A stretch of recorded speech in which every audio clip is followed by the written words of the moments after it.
Welcome to the first in a series all about a large model Showman's engine. This is part 1 and it's called At the Steam Workshop because this is not the large Showman's engine on screen. This is the large Showman's engine that the series is going to be about. Here's a photograph of it sat in the Steam Workshop. I needed to go over to the Steam Workshop to return the finished chassis of the Hogwarts Castle project, and I asked Simon if I could see this in Steam. So here it is. In this clip the blower isn't on, so that isn't steam coming from the firebox. It's just the dense, smelly smoke created by burning ordinary house coal. Here comes Mark to have a quick check on the water level, and yes, everything's okay. This clip is not in slow motion. I repeat, not in slow motion. The engine's timing is close to perfection and it runs beautifully and almost silently. Well, it was silent until Mark turned on the injector. By far, my favourite type of steam engine is a Showman's engine. And surprisingly, until quite recently, I'd never ever seen the old film called The Iron Maiden. I don't know what it is really. I think the colour scheme just has an effect on my brain chemistry. I love the combination of Crimson Lake and yellow. And I think it's because the colour scheme is the LMS Railway meeting Stephenson's rocket. The engine needs some cosmetic work. This is always the problem with model steam engines. But I'm looking beyond that. The engine is very well made and I'm going to make a series about the renovation of it. Although really it doesn't need a lot of renovating, it's all very cosmetic. This is not a very good video. I was too busy looking at the engine and less busy making a video. Here comes Mark to put some more coal on the fire. And just in case you're wondering, yes, we are all social distancing. This clip is taken using the telephoto lens and I'm not near to Mark. What's the fire look like? I've just put a little bit more coal in it. Oh, there is a fire in there then? Yeah. When I looked at the fire in the firebox, there wasn't much of a fire at all. And surprisingly, most of the time whilst I was filming this, the engine was blowing off. And probably the reason for that is because this engine is fitted with a copper boiler. Do you reckon I can reach everything down here? I had a drive, but it was very uncomfortable, so Simon's going to drive it. He's much younger and better looking than I am. I'm also very fat, which doesn't help. The controls are quite a way into the engine, and even Simon was very close to the rear of it. This is definitely an issue with Showman's engine models. You'll get a much better concept of the... Yeah, it feels like a full-size engine down there, but I can reach everything. Simon, don't sit on that bit of wood. Well, I was tempted, but Mark thinks it's a bad idea. Look. Does the flywheel go forward or backward? Simon can only just reach the flywheel. With the engine is a very large four-wheel driving truck which will be perfect. But I will still need to modify the driving position to suit my physiology. I always used to sit sideways when driving steam locomotives on raised tracks, because automatically your arm becomes longer from the centre line of your body without twisting round. Definitely where you need to be sat there, isn't it?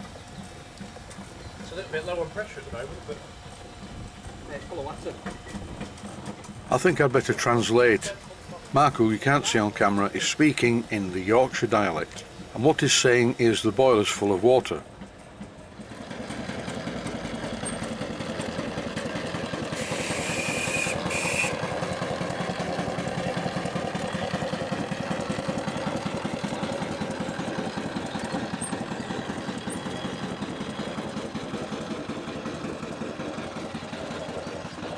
What sort of coal is that? Just ordinary nutty slack?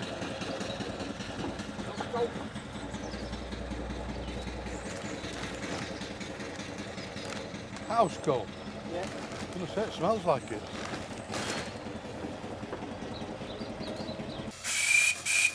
I don't like the whistle much. John adjusted it, but it was still a bit wheezy. I think I'll change this for a four-way chime whistle.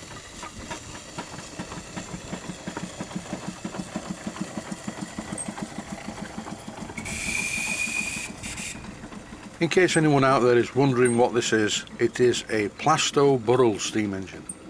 And although Plasto do not do Showman's engines, this is just a conversion from a Plasto-Burrell. Some Showman's engines were built as road locomotives. This one is an agricultural locomotive. If you look at the rear wheels, you can see the strakes under the tyres.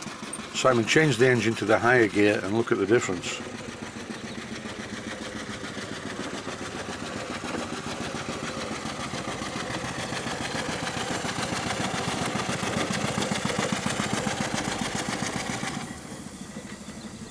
To make operation of the regulator a more simple job, Mark made a special linkage which brought the regulator's operation closer to the driver. After taking a close look at the way this engine has been put together, I particularly like the two roof hatches which allow you to get at the motion to oil it without bending your back too much. From my point of view, this traction engine has a lot going for it. It doesn't need a rebuild, far from it, the motion is beautiful. It has a copper boiler, no rust problem. This engine, as you can see, is a single cylinder engine. I prefer it because of the simple operation of a single cylinder engine rather than a compound with a lot more moving parts. It's already painted and lined in the colours that I like. It's fully licensed for road use, currently on a SON declaration. It even has its own special number plate. The more I looked at this engine and looked in all the corners, the more I liked it. The water tanks are made of brass, so once again no rust problem. The electrical system needs a bit of attention, but as I trained in electronics, this is not a problem at all. I'm going to buy a new drive belt because the one with it is very frayed. And the good news is I checked up and you can get these made to any length that you want, already put together. So one Plasto Burrell 4.5-inch scale traction engine to be delivered to me on Tuesday. So now you know why I've been clearing all the space in the workshop. And that's it, Tuesday can't come quick enough. As usual, stay safe and stay well. Thanks for watching and I hope you found this entertaining. Please take the time to visit my Mainsteam Models website. Click on the section of the website that says Video Playlists. And by doing that, you will find it very easy to find other videos that you may like to watch.